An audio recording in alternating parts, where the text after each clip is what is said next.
I voted for Peter Obi, but you see, I didn't jump that queue for Peter Obi. I didn't smuggle anybody into the polling booth for Peter Obi. I didn't brandish a knife or threaten anybody in my polling unit for Peter Obi. I did not snatch a ballot box, stuff a ballot box, break a ballot box for Peter Obi. I did not bribe anybody to change results for Peter Obi. I did not steal. I did not kill for Peter Obi. What I did for my candidate was stand in line.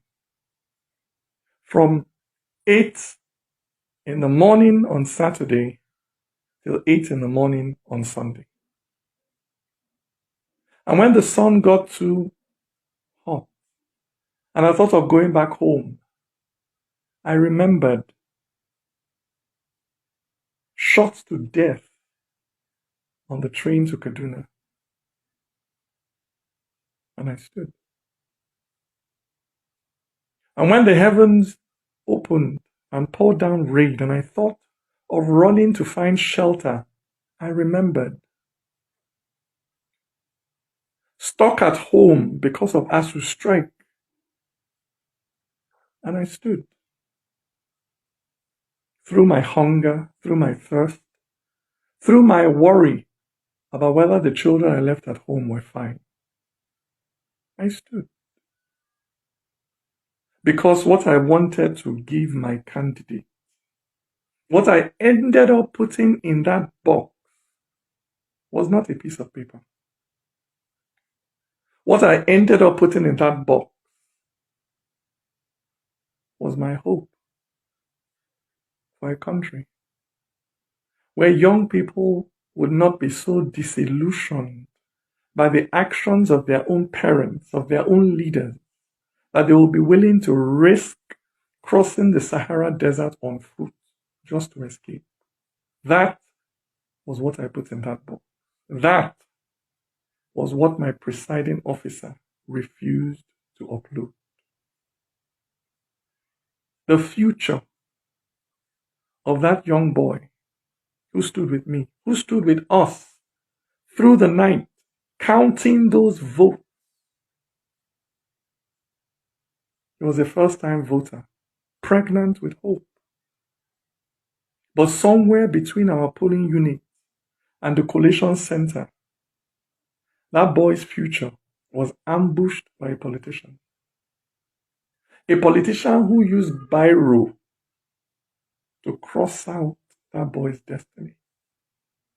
A politician who found where that boy had written hope and wrote over it new words, hopeless. Yes. It is a terrible thing, I tell you. When a Nigerian is kidnapped on their way to Zamfara or Makurdi or Enugu. But it is infinitely worse when Nigeria herself is kidnapped on the way to the collation center.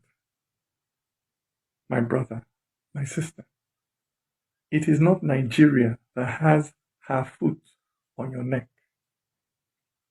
It is not the Fulani or the Igbo, the Christian or the Muslim that has wrapped their finger around your neck and is squeezing the civic life out of you. It is not Yoruba people who don't give a damn whether you eat, whether you have a decent house to sleep in, whether you're able to find a job 5 years after graduating. It is not North or South that spends 8 years to build one bridge or to fix one pothole in the middle of the road. I tell you, my brother, my sister, it is that politician who is willing to kill, who is willing to steal to stay in office. That is your enemy.